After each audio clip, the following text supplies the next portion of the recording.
Ever wonder what it's like to have your childhood stolen before you even know what it means to be a kid? When I was 7, my own grandmother sold me to a stranger, and with that betrayal, I lost more than just my innocence. I lost a piece of my soul. For a decade, I lived in a nightmare, while the adults who were supposed to protect me pocketed cash from my pain. Hey there, friends. It's me, Grace, now 72, sharing my story from my cozy little porch in rural Kentucky, where the breeze carries the scent of wildflowers and memories I've spent a lifetime wrestling with. Picture me today, white hair, a garden full of tomatoes and marigolds, and a well-worn Bible always close by. You'd never guess the hell I walked through as a kid. Before I dive into this heavy tale, I just want to say thank you for being here. If my story hits home, drop a like, hit that subscribe button, and let me know in the comments where in America you're tuning in from. Your support keeps me going, and these stories, they need to be told. I came into the world in 1953 in a speck of a town in Kentucky, the kind of place that's more dirt roads than pavement, with a tiny church and a school that only went up to 4th grade. Poverty was as much a part of life as the air we breathed. My mum, Linda, worked herself to the bone in the fields from dawn till dusk. My dad, he was long gone before I could even say his name, like so many men back then. It was just me, Mom, and my grandmother Margaret. Folks called her Maggie, in a rickety shack on the edge of town. Our home was nothing fancy. Wooden walls, a dirt floor, and a roof that leaked like a sieve when the rains came. The 3 of us shared one room, with an old curtain separating us from the kitchen. No indoor plumbing, just an outhouse out back with a pit that smelled as bad as you're imagining. At night, we kept a bucket under the bed to avoid stumbling out in the dark. Hunger was our shadow, always lurking. Some days we'd scrape by on watery cornbread mush with a pinch of salt. If Mum brought home a few carrots or beans from the farm, it felt like Thanksgiving. Meat? That was a once-a-month luxury, and even then it was mostly bone. Still, I found scraps of joy in that hard life. I'd make dolls out of corn cobs, race barefoot through the yard, or climb trees to snatch a ripe peach. At school, I shone bright despite it all. My teacher, Miss Clara, always said I had a spark, that I could be somebody if I kept at my books. But everything changed right after my 7th birthday. I can still see that Sunday morning clear as day. Mum was off working extra hours at a fancy house in town. Sundays weren't sacred when you needed every penny. I was in the yard, stacking pebbles into little towers, when Grandma Maggie called me over. "Grace, get in here. We've got work to do." Work on a Sunday? That didn't sit right. Even poor folks got a day of rest. But I didn't argue. Grandma Maggie wasn't the type to cross. Her hands were rough, and her temper was rougher. She marched me inside, scrubbed me clean in a rare bath — water was gold in our house — and braided my hair tight. Then she pulled out my special dress, the white one with lace trim Mum had splurged on at a county fair for Christmas church services. "Grandma, what's going on? Is it a holiday or something?" I asked, my stomach knotting up. "Hush, Grace, no questions. We're visiting a man who's going to help the family out." Her voice was hard, her eyes like flint. I felt a shiver I couldn't name, the kind that tells you something's wrong, but you're too young to figure out what. Kids trust the grown-ups who raise them, don't they? I sure did. We walked for nearly an hour, leaving our little town behind for a brick farmhouse with a wide porch and a shiny car out front. A rare sight in those parts. A man stood waiting, maybe 50, with a pot belly, a sweaty forehead, and a moustache that made him look like a villain from an old movie. His eyes crawled over me, and I wanted to shrink behind Grandma Maggie's skirt. "This the girl?" he asked, sizing me up like I was livestock. "Yes, Mr. Thompson," she said. "Clean, healthy, turned 7 last month, just like we talked about." They whispered for a bit, and I saw him slip her a wad of bills, which she tucked away fast. "I'll have her back by dark," he said. That's when my heart started pounding. Grandma Maggie was leaving me with this stranger. I grabbed her arm, pleading, "Don't leave me, Grandma. I want to go home." She knelt down, her grip tight on my shoulders. "Listen up, Grace. You're staying here to help Mr. Thompson with some work. It's what women do. You mess this up, we don't eat this week. Got it?" Her words were cold, her face like stone. I nodded, choking back tears, too scared to speak. "Don't breathe a word to your mum," she added. "This is our secret. You talk and you'll regret it, girl." Then she turned and walked away without a glance back. I was alone with that man, his smile sending ice through my veins. "Come on inside, kid," he said. "Got a job for you." What happened in that house over the next few hours is a scar I've carried for decades. Even now at 72, the memories can jolt me awake, screaming in the dark. He led me to a dim room, curtains drawn, reeking of sweat and stale cigarettes.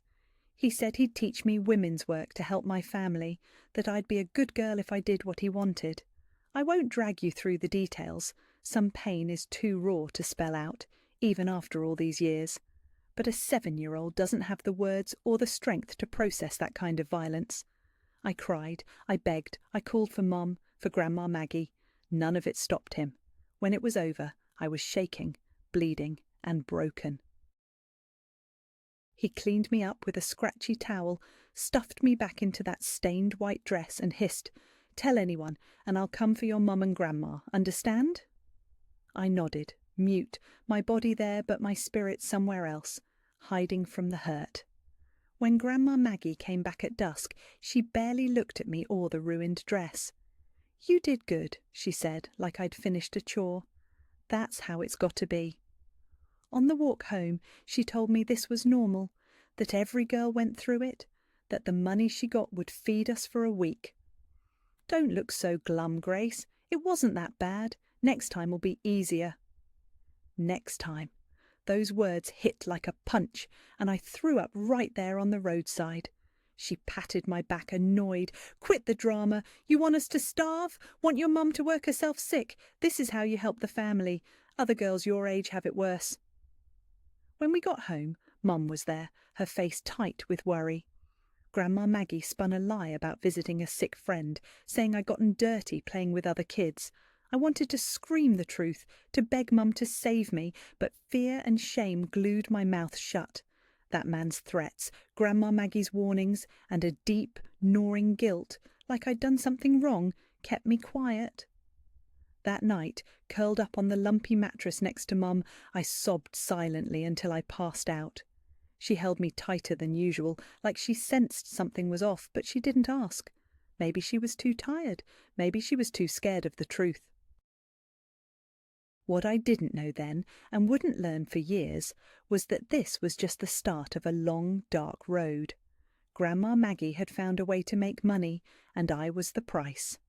The next week we went to another house, then another, each with a different man but the same sick routine.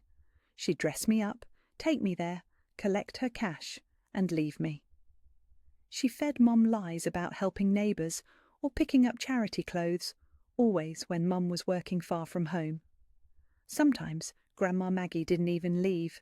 She'd sit in the living room, sipping coffee or whiskey, chatting with those men while I was dragged to a bedroom, her ears deaf to my cries. She'd count her money and wait for the job to be done. Her threats never stopped.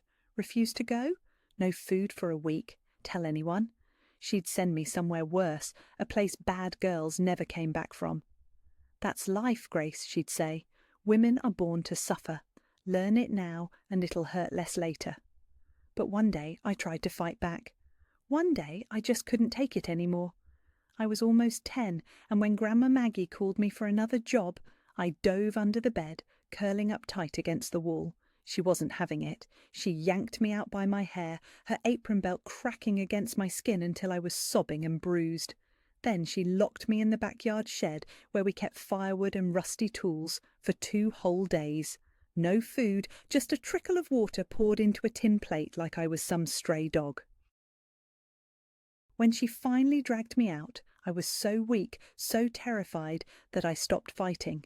She dressed me up and I went along, numb, to the next house. The money she got. It never seemed to change our lives. Our shack stayed drafty, our plates stayed empty, but I later found out where it went. Straight to the whiskey she hid in her dresser and the card games she played with the neighbourhood ladies. I tried to tell Mum once when I was almost 8, waiting for a rare moment when we were alone. Grandma Maggie had stepped out to the store. "Mum," I whispered, my voice shaking, "Grandma takes me to men's houses." Before I could say more, her hand flew across my face, leaving a stinging red mark. "How dare you lie about your grandmother? She looks after you while I break my back working. You ought to be ashamed, Grace." That was the last time I tried. I realised then I was on my own in this hell. The years dragged on, each one piling on more horrors. From 7 to 9, 9 to 10, the visits never stopped. New men, new houses, new nightmares. Grandma Maggie got creative to keep it under wraps. Sometimes we'd trek through backwoods trails, other times we'd hitch rides on creaky farm wagons. Once, when I was about 9, she stuffed me in the trunk of a car. It was pitch black, suffocating, the air thick with gasoline fumes. When the trunk popped open, we were at a fancy house in the next town over. 3 men were waiting. Grandma Maggie sat on the porch, sipping whiskey with 2 others, counting her cash while I was passed around inside. That night I stumbled home battered, bleeding, burning with fever. Mum was frantic, having sent neighbours to search for us. Grandma Maggie spun a tale about visiting a sick cousin, claiming the bus broke down and we got stuck. "Why's she look like she's been beat up?" Mum demanded, holding my face under the flickering kerosene lamp. "She tripped near the bus stop," Grandma Maggie said, her face blank as ever. "You know how clumsy she is." I was sick for days, fever, aches, an infection that made every trip to the outhouse agony. Mum brewed herbal teas, pressed cool cloths to my forehead, and prayed over me. Grandma Maggie just glared, annoyed that my illness was cutting into her profits. The second I could stand, she was primping me for the next job. "Enough moping, Grace," she snapped. "We lost 2 weeks with your nonsense. Money doesn't grow on trees." By 10, I wasn't a naive kid anymore. I knew what Grandma Maggie called women's work was wrong, that other girls my age weren't living this nightmare. At school, I watched them laugh, their eyes bright with dreams, while mine were dull, my heart hollow. I was like a rag doll, moving because someone pulled the strings, but dead inside. My teachers started to notice. I'd been a star student, but now I could barely focus. I'd doze off and wake up screaming from nightmares in class. A tap on the shoulder made me flinch. My notebook was filled with dark, jagged sketches that worried Miss Clara. "Grace, is something wrong at home?" she asked one day after class, her voice soft but searching. I opened my mouth, ready to spill everything, to beg for help. But then I saw Grandma Maggie at the classroom door, her eyes like knives. She never picked me up from school. Her being there was no accident. "Nothing, Miss Clara," I mumbled, staring at the floor. "Just tired." Miss Clara glanced from me to Grandma Maggie, her brow furrowed like she sensed something rotten. But this was rural Kentucky in the early 60s. Questioning a grandmother's parenting was unheard of. Spare the rod, spoil the child, and all that. Plus, Grandma Maggie was a force, sharp-tongued, grudge-holding, feared by half the town. Nobody crossed her. That's when I started dreaming of escape. I didn't know where I'd go or how I'd survive, but anything was better than this. I began stashing away scraps, a crust of bread, a few pennies I found in the dirt, a crumpled map I tore from a schoolbook. Friends, digging up these memories hurts like hell. Sometimes I have to pause, take a deep breath, and remind myself that scared little girl made it through. I'm here now, decades later, sharing this with you. If you're still with me, thank you. I know this isn't easy to hear, but these stories matter. Somewhere out there, a kid is living this same nightmare, thinking no one will believe them. The worst was still ahead. At 10, I thought I'd seen the darkest corners of hell, but I was wrong. It had deeper levels. Life has a cruel way of numbing you to horror.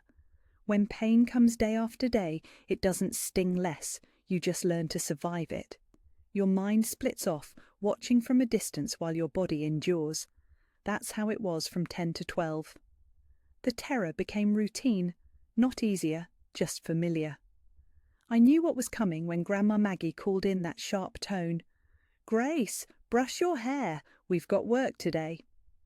2, sometimes 3 times a week, always when Mum was at the fields. Different men, same hungry eyes. Some dangled candy or spoke softly at first like they were doing me a favour. Others didn't bother with the act. It always ended the same. Grandma Maggie turned it into a business, cold and calculated. She had regular clients, an actual price list. Younger girls cost more. Special services jacked up the price. She'd haggle at the door like she was selling apples at a market.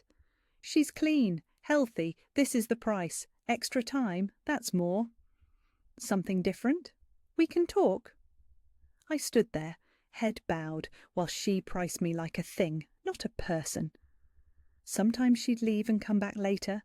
Other times, especially with multiple men, she'd stay, sipping coffee or whiskey, laughing over small talk while I was in the next room, my cries ignored.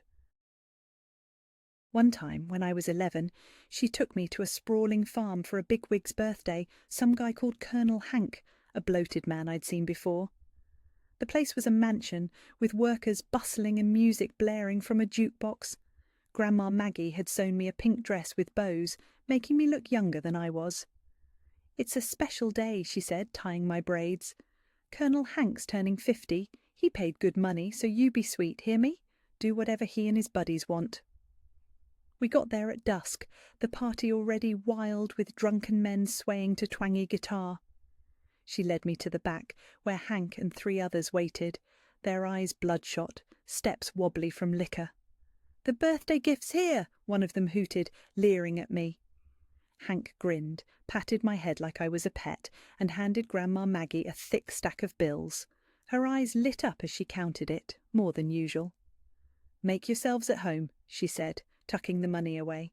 "Just don't rough her up too bad. She's got another job tomorrow." Then she shut the door, leaving me with 4 grown men. What happened in that room still haunts me, a blur of pain and shame I've fought to bury. One after another, they took turns, stepping out to drink more, then coming back for seconds. I lost track of time, of how many times they used me. At some point, my body gave out, and I blacked out from the pain. When I came to, I was sprawled on a filthy mattress in a back room, my body a map of bruises and blood. I could barely sit up, my legs shaky as a newborn foal's. Grandma Maggie loomed in the doorway, tapping her foot like I was holding up her schedule. "Move it, Grace. It's nearly dawn. Your mum's back from her night shift soon, and you better not be missing when she walks in." She didn't offer a hand, just stood there, barking orders while I struggled to stand. When she saw me limping, she huffed. "Always with the drama. I've told you this is just how it is. Every woman's been through it." We hobbled home along a dirt road, every step like knives in my bones. For the first time, I found the courage to ask the question that had burned in me for years. "Grandma, why do you do this to me? Don't you care about me at all?" She stopped dead, her eyes cold as a winter creek. "Care doesn't put food on the table, girl. When I was your age, my mama did the same to me. That's how it works. Poor women got nothing but their bodies to sell. Learn that now, and it'll hurt less later." It was the only time she ever cracked open her past, and those words stuck like burrs in my mind. Was this really it? A chain of grandmothers selling their granddaughters, on and on forever? When we got home, Mum was pacing, her face drawn from worry and her hospital cleaning shift. Grandma Maggie fed her the usual lie. We'd been helping a neighbour, and the job ran late. "Why's she limping, and that bruise on her arm?" Mom asked, her tired eyes narrowing as she studied me. "Tripped down some stairs cleaning windows," Grandma Maggie said without missing a beat. "You know how clumsy she is." Mom either bought it or chose to, but sometimes I wonder if she suspected something and just couldn't face it. Maybe the truth was too heavy for a woman already crushed by life. That night at the farm left me sick for weeks, fever, searing pain, and a strange discharge that burned like fire. Mum wanted to take me to a doctor in the next town, but Grandma Maggie shut her down. "It's just a cold. Brew some chamomile tea and quit fussing." She knew a doctor would spot the abuse, ask questions she couldn't answer. So I stayed home, tended by Mum's teas and prayers between her shifts. As soon as my fever broke, though, Grandma Maggie was back at it, primping me for the next visit. The farm money was gone, blown on whiskey and her secret poker games, and she needed more. "Get ready, Grace. We're going to Mr. Carter's today," I snapped. For the first time, I threw the dress she handed me to the floor and yelled, "I'm not going. I can't do this anymore. I'm sick of being hurt." The slap came so fast, it knocked me onto the bed. She'd never hit me in front of Mum, but we were alone that day. "You ungrateful little brat," she hissed. "You think food just appears? You think this roof over your head is free? If I didn't set up these jobs, we'd be starving in the dirt." I curled up, bracing for more, but she switched gears, her voice dropping to a venomous whisper. "Don't go today, and you don't eat. I'll lock the pantry and keep the key. Let's see how long you last on water. And if you keep defying me, I'll ship you off to folks in the city who'll make you wish you'd listened." She wasn't bluffing. She'd starved me before, a day or two when I got mouthy, but this time her tone promised worse. The fear of hunger was real. We'd scraped by on one measly meal a day too often, and the thought of being sent to strangers in some far-off city, that chilled me to the bone. So I went and kept going, week after week. Resistance cost too much. School became another casualty. I couldn't focus anymore. I'd doze off in class, haunted by sleepless nights, or scream from nightmares, startling everyone. Miss Clara pulled me aside one day, her voice gentle. "Grace, you used to light up this room with your smarts. Now you can hardly write your name. What's going on at home, sweetheart?" Her kind eyes almost broke me. The truth clawed at my throat, begging to spill out. But then I saw Grandma Maggie at the classroom door, her gaze sharp enough to cut glass. She never came to school. Her showing up was a warning. "Nothing, Miss Clara," I muttered, "just helping out at home a lot." She didn't buy it, but in rural Kentucky in the 60s, family business stayed private. Nobody poked into it, not even a worried teacher. Soon after, Grandma Maggie yanked me out of school altogether. "You've got enough learning," she said. "Your time's better spent working." Truth was, she feared I'd talk, or that someone would notice the bruises and scars piling up. Mum argued weakly. She dreamed of me graduating, being more than she'd been. But Grandma Maggie ruled the house, her grip on the money and decisions iron tight. "A 12-year-old needs to learn to keep a home, not waste time with books," she'd say. I never read a word, and I'm still standing. My world shrank to nothing. No school, no friends, just our crumbling shack and the houses of men who paid for me. To survive, I built a refuge in my mind. When the abuse started, I'd close my eyes and escape to a meadow bursting with wildflowers, a sparkling creek running through it. There I could run, laugh, be a kid again. No pain, no shame. I didn't know the word dissociation then, but that's what it was. My mind fleeing while my body endured. The visits got more frequent without school to tie me down. 3, 4 times a week, sometimes twice in a day with different men. My body bore the toll. Infections, bleeding, pain that never faded. Then came a cough that wouldn't quit, later diagnosed as tuberculosis, likely caught from a sickly client Grandma Maggie sold me to. That illness was a strange mercy. I was so sick, coughing blood, burning with fever, that even Grandma Maggie didn't dare drag me out. For a month I stayed home, free from the visits though racked with pain. A neighbour, Miss Evelyn, a healer with a gentle touch, diagnosed me. She brewed teas, prayed over me, and rubbed herbal salves on my chest.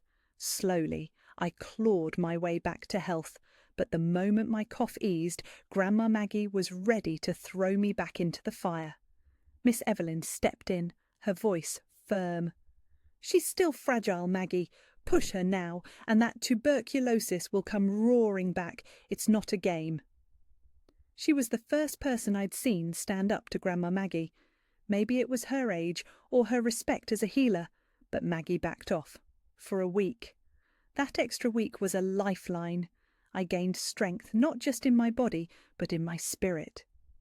Miss Evelyn came by daily with her remedies, checking on me when Mom was at work and Grandma Maggie was out. One day, alone in the shack, she sat beside me, her eyes soft but piercing.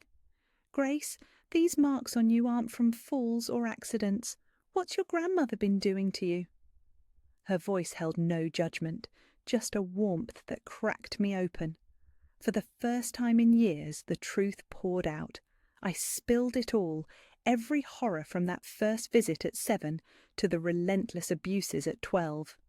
My voice broke, tears choking my words, but Miss Evelyn held my hands, listening quietly, her own eyes glistening.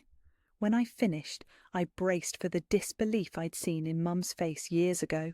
Instead, I saw fire in her eyes, not at me, but at the nightmare I'd endured, at Grandma Maggie, at the men who'd torn me apart. "Sweetheart," she said, her voice steady but fierce, "what they did to you is a sin and a crime. No one, not your grandmother, not anyone, has the right to treat you like that." Her words were like rain on cracked, thirsty ground, soaking into a heart that had forgotten what it felt like to be believed. "We've got to get you out of here," she said, squeezing my hands. "I know folks in Louisville who can help. Shelters for girls like you. Safe places." For the first time in years, a tiny spark of hope flickered in my chest, fragile but real.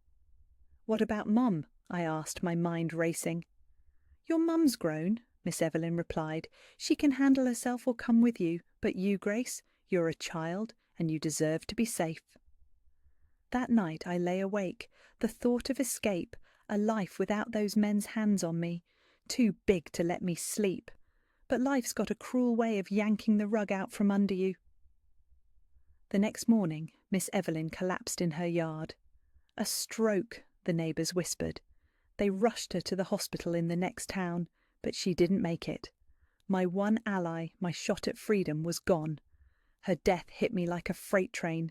That spark of hope snuffed out, leaving me alone again, trapped in a world that felt like quicksand. 2 weeks later, Grandma Maggie dragged me to a new client at a remote farm. This man was different. His eyes weren't just hungry. They were cold, sharp, like a snake sizing up its prey. When I stepped into that room, a chill sank into my bones, deeper than fear. What happened next was so brutal, so inhuman, I still can't put it into words, even 60 years later. He didn't just want to hurt me. He wanted to break me, to erase me. At one point his hands clamped around my throat, squeezing tighter, tighter. "Nobody's going to miss you," he hissed. "Your grandma got her money. What happens now? Doesn't matter." As the world dimmed, something inside me roared awake, a survival instinct I thought had died years ago. My weak, battered body found one last burst of strength. I thrashed, shoving him off. Caught off guard, he stumbled back, his head cracking against the corner of a nightstand. I didn't wait to see if he was hurt. I didn't grab my clothes. I bolted, naked, bleeding, out of that room, that house, that life that wasn't living. The dirt road stretched ahead under a darkening Kentucky sky. I didn't know where I was running to. I just knew I'd never go back. I tore down that road like a deer fleeing a hunter, my body cut and bruised, but driven by a desperation stronger than pain. Night fell fast, the rural dark swallowing everything. No streetlights out here. But darkness didn't scare me. I'd been living in it for years. What terrified me was being caught by that man, by Grandma Maggie, by the life I'd escaped. After what felt like forever, I spotted a tiny roadside chapel, one of those simple wooden shacks where travellers pause to pray. It was empty, thank God. I curled up in a corner, shivering from cold, pain and fear. That chapel was my first taste of freedom, terrifying, uncertain, but mine. I cried until my tears ran dry, mumbled half-formed prayers, and finally, too exhausted to stay awake, I passed out. The sun's first rays and the crunch of tires woke me. Panic surged. Was it him? Grandma Maggie? I ducked behind the altar, clutching a dusty cloth that covered the offering table to hide my naked body. Footsteps neared. The door creaked open. "Good Lord, is someone there?" The voice was old, female, gentle. I stayed frozen, trust shattered by years of betrayal. "Child, I know you're here," she called. "I saw the blood at the door. I won't hurt you, I swear." Slowly, I peeked out.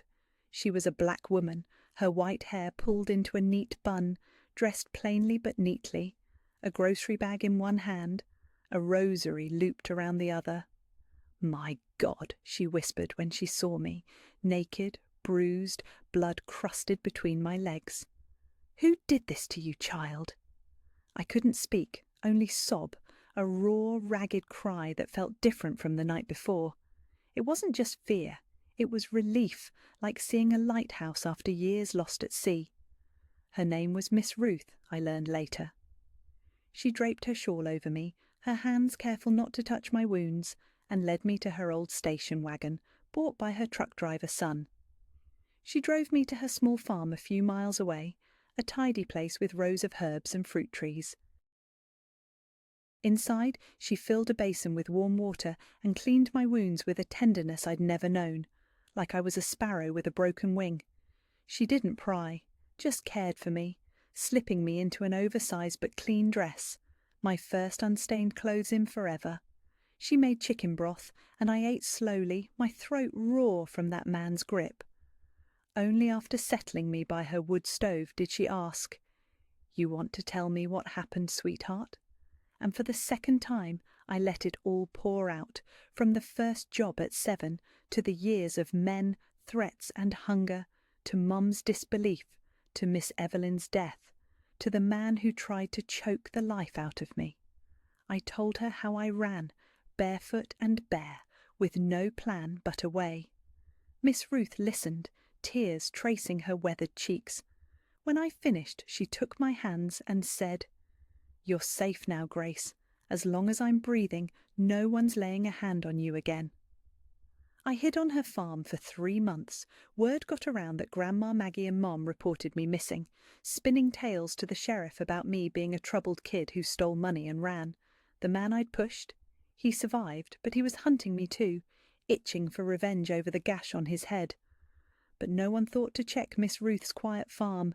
It was my sanctuary. Slowly, I started to heal, not just the cuts and bruises, but the deeper scars on my soul. Miss Ruth never pushed me to talk. She was just there, steady as a sunrise, teaching me to tend her garden, sharing stories of her life, showing me kindness wasn't just a fairy tale. She was a healer, known for her herbal remedies, and she taught me their secrets. Plants to soothe wounds, calm the mind, strengthen the body. "These herbs are the earth's wisdom," she'd say as we picked lavender and chamomile. "They don't judge or harm, they just heal if you treat them right." With her, I glimpsed a world where I could be more than a broken doll. Miss Ruth's herbs and prayers didn't just patch up my cuts. They started mending the wounds inside, the ones no one could see. The chronic infections, the constant pain, the scars from years of abuse, they began to fade under her care. She even helped me grieve a loss I'd buried deep. At 12, I'd gotten pregnant, and Grandma Maggie forced a bitter herbal tea down my throat to fix it. I bled for days, writhing on the shack's dirt floor, delirious with pain, while she called it women's business and refused to get help. I nearly died, and a piece of me, the last shred of childhood innocence, didn't make it. Miss Ruth listened to that story, tears streaming down her face, then led me to a corner of her garden where she planted a rose bush. "This is for your little angel," she said, "to honour the life that couldn't grow. You and that baby, you did nothing wrong. The shame belongs to them, Grace, only them." That rose bush became my sanctuary. I watered it, whispered my fears and dreams to it, and watched it thrive, strong and stubborn, like I was starting to become. It was the first time I could mourn that loss without feeling dirty or guilty. For 3 months I healed, my body knitting itself back together, my nightmares easing. Then Miss Ruth sat me down for a serious talk. "Grace, you can't hide here forever," she said gently. "You're 12. You deserve school, a real life. I'm old, honey. I don't know how many years I've got left." Panic gripped me. Go back to Grandma Maggie? To those men? I'd rather die. "I'm not sending you back to that hell," she said, reading my fear. "There's a shelter in Cincinnati, run by nuns for girls like you. You'll have a bed, meals, school, and safety." Cincinnati sounded like a fairy tale, a world away from Kentucky's dirt roads. I'd never seen a city, never imagined life beyond our crumbling shack. The idea was thrilling and terrifying. "What if they find me?" I whispered. "What if Grandma tracks me down?" Miss Ruth shook her head. "Cincinnati's too big, and those nuns, they guard their girls like hawks. You'll be safe." In October 1966, we boarded a bus to Cincinnati. Miss Ruth had sold some chickens and a pig to buy our tickets, and a few new outfits, my first clothes that weren't hand-me-downs or stained with shame. The ride felt endless, my heart pounding with every stop, certain Grandma Maggie or one of those men would climb aboard. I clung to Miss Ruth's hand, my knuckles white. Cincinnati hit me like a tidal wave. Hot, loud, chaotic. Paved streets, towering buildings, cars honking, people rushing past like we were invisible. It was overwhelming but exhilarating, like stepping onto another planet. St. Mary's Shelter, a sprawling old mansion in a working-class neighbourhood, was run by Franciscan nuns. Sister Agnes, a tall, wiry woman with a stern face but warm eyes, greeted us. Miss Ruth explained my story in vague terms, a girl who'd suffered abuse and needed protection. Sister Agnes didn't pry. She just nodded, like she'd seen my kind before, and said, "You're welcome here, Grace." Saying goodbye to Miss Ruth was like tearing out a piece of my heart. She'd been my lifeline, the first person to show me real, motherly love. She hugged me tight, whispering blessings and advice, and pressed a small cloth bag into my hand. "Seeds from your little angel's rosebush," she said. "Plant them when you find your own corner of the world. Even the worst pain can grow into something beautiful." I stayed at St. Mary's for 4 years, a tough but safe stretch. The nuns ran a tight ship, prayers, classes, chores, all on a strict schedule. For a girl who'd lived in chaos and fear, that routine was a strange kind of comfort. The other girls had stories like mine, abuse, abandonment, survival on the streets. We were a band of battered souls, each mending in our own way. School was hard at first. My mind, fractured by trauma, struggled to focus, memories ambushing me mid-lesson. But Sister Helen, the English teacher, stayed patient, tutoring me after hours. "You've got a gift for words, Grace," she'd say, reading my shaky essays. "They can turn your pain into something bigger than you." She urged me to keep a diary, to spill my memories onto paper. At first, every word hurt, smeared with tears. But slowly, I found that writing stole the power from those memories, like draining venom from a bite. The shelter wasn't paradise, but it was a haven. For the first time since I was 7, I slept without dreading a midnight job. I had regular meals, clean clothes, and a bed in a dorm with 15 other girls, a small piece of the world that felt mine. At 16, the shelter's rules said I had to move on to make room for younger girls. Some returned to families if it was safe. Others took jobs as maids in homes the nuns vetted. A few vanished into Cincinnati's streets, unable to face a world they only knew through pain. For me, the nuns found work at a family-run boarding house downtown. I'd clean rooms and help in the kitchen for a small wage and a tiny room out back. It was a fresh start, scary, uncertain, but mine. I was 16, my lungs scarred from tuberculosis, but my body strong, and for the first time I could see a future I might shape myself, Mrs. Ellen, the boarding house owner, was a no-nonsense widow in her 50s, raising 2 sons on the business her late husband left. She was strict but fair, never prying into my past or crossing lines that made me flinch. There I met Mr. Walter, a retired teacher in his 60s, with white hair and glasses thick as bottle bottoms, always buried in a book. One day he caught me eyeing his little shelf of novels while cleaning his room. "You like to read, kid?" he asked. "Yes, sir," I said. "The nuns taught me." His smile was kind, free of the menace I'd learned to expect from men. "Take any book you want," he said. "They're meant to be read, not to collect dust."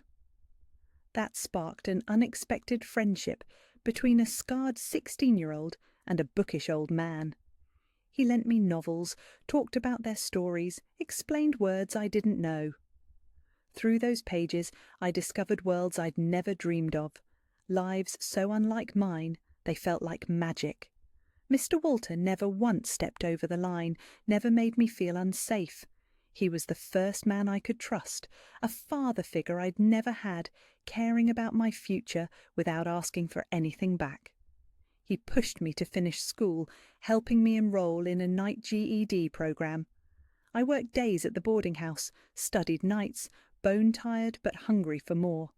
Each book, each lesson, carried me further from the girl who'd run naked down a dirt road, chased by monsters. The past is like a shadow. You can walk in the sun, but it's always trailing behind, waiting for a quiet moment to remind you it's there. For me, that reminder came when I turned 18, in the form of a letter slipped under the boarding house door.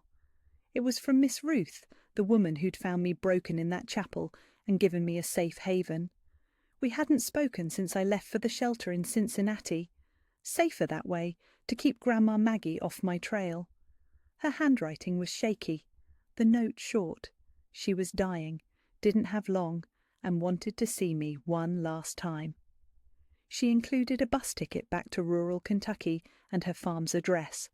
My gut churned with fear. Going back meant risking a run-in with Grandma Maggie or one of those men, stepping back into a world I'd fought to forget. But how could I say no to the woman who'd saved my life? After sleepless nights wrestling with the decision, I took a few days off from the boarding house and boarded the bus, my heart hammering like a drum. Every mile closer to Kentucky tightened the knot in my chest. I nearly begged the driver to turn around, to take me back to Cincinnati's safety. But I pressed on, for Miss Ruth, and maybe for some piece of myself that needed closure. The bus dropped me in the nearest town, leaving me to walk the rest of the way. Those red dirt roads, the wide open sky, the smells of corn and wood smoke, it was like stepping into a memory. I moved slowly, every rustle or passing stranger making me shrink, head down, old instincts kicking in to make myself invisible. When I reached Miss Ruth's farm, it looked smaller, weathered by time. Her son James was in the yard, mending a fence. He didn't recognise me at first. The scrawny 12-year-old was now an 18-year-old, taller, stronger, with a steadier gaze. "Grace?" he said, squinting. "My God, you're all grown up." He led me inside. Miss Ruth lay in bed, frail from cancer that no herb or doctor could stop, but her eyes still held that same warmth that had pulled me from the dark. "My girl," she whispered, reaching for my hand, "you came." I spent 3 days at her side, brewing the teas she'd taught me, sharing stories of my life in Cincinnati, soaking in her final blessings. On the 4th morning she slipped away, peaceful, like she'd just decided to keep walking to the next world. I held her hand till the end, feeling the weight of her kindness leave the room. Her funeral was simple, just me, James, and a few neighbours, the way she'd have wanted. Afterward, James pulled me aside. "Mamma left something for you," he said, handing me an envelope with instructions to open it after she was gone. Inside was a deed. The farm, that patch of earth where I'd first found safety, was mine. "But you're her son," I stammered. "This should be yours." He gave me a smile, soft like his mother's. "I've got my life on the road. My place in the city. This farm. It was always yours, Grace. Mama knew it. I went back to Cincinnati to wrap up my life, finished my GED, said goodbye to Mrs. Ellen and Mr. Walter, and 3 months later I was back at my farm. It was risky. Grandma Maggie was still out there, maybe some of those men too, but I wasn't that terrified girl anymore. I was a woman, ready to face whatever ghosts came knocking. The first ghost showed up at the town market while I was buying seeds and supplies. I turned a corner and froze. There was Mom, 6 years since I'd run. She looked decades older, stooped, her hair grey at 40, dark circles carved under her eyes. We locked eyes, and I saw shock, then shame, flood her face. "Grace," she whispered, like I was a mirage, "is it really you?" A storm of feelings hit me, anger, fear, sadness, and something new, pity. She looked broken, like life had wrung her out and left her to dry. "It's me," I said, my voice calmer than I felt. She stepped toward me, hands reaching, but I flinched back, the reflex of fear still sharp after all those years. "We thought you were dead," she said, her voice cracking. "After you ran, that man, he said—" She couldn't finish, but I knew. The man who'd tried to kill me must have claimed he'd succeeded, that my body was lost in the woods, easier than admitting a 12-year-old got away. "I'm alive," I said, a quiet strength rising in me. I survived. I didn't say how or where. Some stories weren't for the market's prying ears. "Your grandmother," she started, but I cut her off. "I don't want to hear about her, ever." My tone shut the door, and she nodded, eyes down, drowning in that shame I'd seen. "Can I see you again?" she asked, barely audible. "I have so much to say, to explain." Explain? As if words could justify letting your daughter be sold, abused, shattered. But her trembling hands, her hunched shoulders, they stopped me from shutting her out completely. "I'm at Miss Ruth's farm," I said. "You know where to find me." I grabbed my bags and walked away, not looking back. I'd learned long ago that looking back only hurts. 3 days later she showed up alone, thank God, no Grandma Maggie, whose name still sent chills down my spine. Mum fidgeted with a frayed handkerchief, her steps hesitant as we sat on the porch where Miss Ruth had taught me about healing herbs. We sipped coffee, a small luxury I could afford now, growing beans on the farm, and sat in silence, just birds and rustling leaves between us. Then she started talking, and her words broke me open with rage and grief. Grandma Maggie had done to her what she'd done to me, sold her at 8 to the same kind of men for the same dirty money. For years Mum endured the same abuse, threats and terror I'd known. When she got pregnant with me at 14, another job gone wrong, Grandma Maggie saw dollar signs in my future, a new link in her twisted chain. She kept me alive for that. "I tried to protect you," Mom said, tears streaming down her worn face. "I worked long hours to keep us fed, to get you away from her, but I had to leave you with her to work, and—" Her voice broke. "I saw the signs, the bruises, how you changed, how your light faded. I suspected, but I couldn't face it. I couldn't believe my own mother would do to you what she did to me." I remembered the slap when I'd tried to tell her, the sting of being called a liar. When I spoke up, I said, the old hurt rising, "You hit me, you didn't believe me." She buried her face in her hands, sobbing. Admitting it meant admitting I failed you, that I let the cycle go on. It was easier to believe the lie, to pretend nothing was wrong. I don't know if I forgave her that day. Forgiveness isn't a switch you flip, not after pain that deep. But I saw her differently, not just as the mother who failed me, but as a victim too, broken by her own horrors, too weak to stop them from swallowing me. It didn't erase her guilt, but it shifted the light. "And Grandma Maggie?" I asked, dreading the answer. "Is she still—" Mum shook her head. "Gone. 2 years ago. Cirrhosis. The whiskey finally won." Relief flooded me. Not joy at her death, but a weight lifting. the certainty that monster could never hurt another child. It was like cutting the last chain tying me to that nightmare. Some wounds heal, but they leave scars that ache when the wind shifts.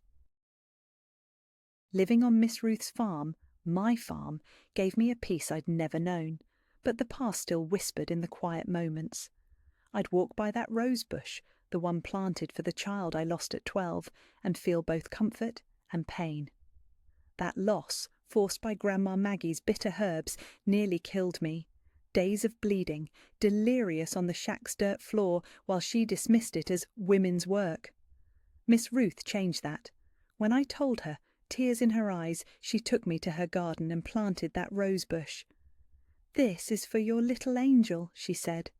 "That baby wasn't your fault, Grace, and neither was any of this. The shame's on them." Watering those roses, whispering my hopes to them, I found a way to grieve without guilt, watching them bloom as I began to.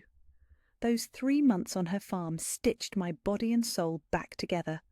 The nightmares faded, the infections eased, and I started to feel like a person again.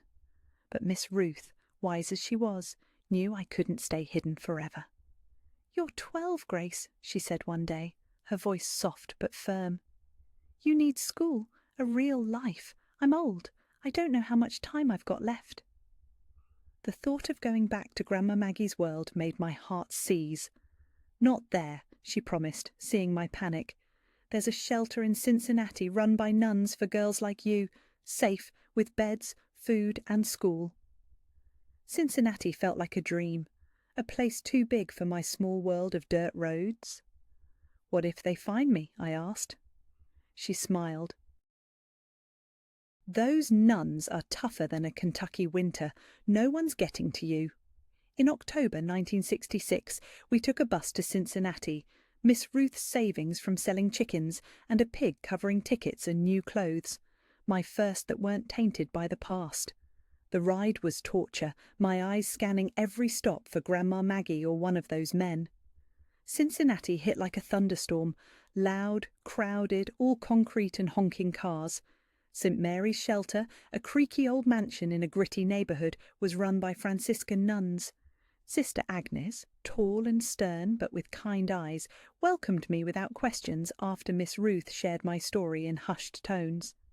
Leaving Miss Ruth was like losing a piece of myself. She'd been my first taste of real love. She handed me a bag of rosebush seeds. "Plant these wherever you land," she said. "Even pain can grow into something beautiful." 4 years at St. Mary's were tough but safe. The nuns' strict rules, prayers, classes, chores, gave my chaotic life a rhythm I could lean into. The other girls, survivors of their own horrors, understood me without words.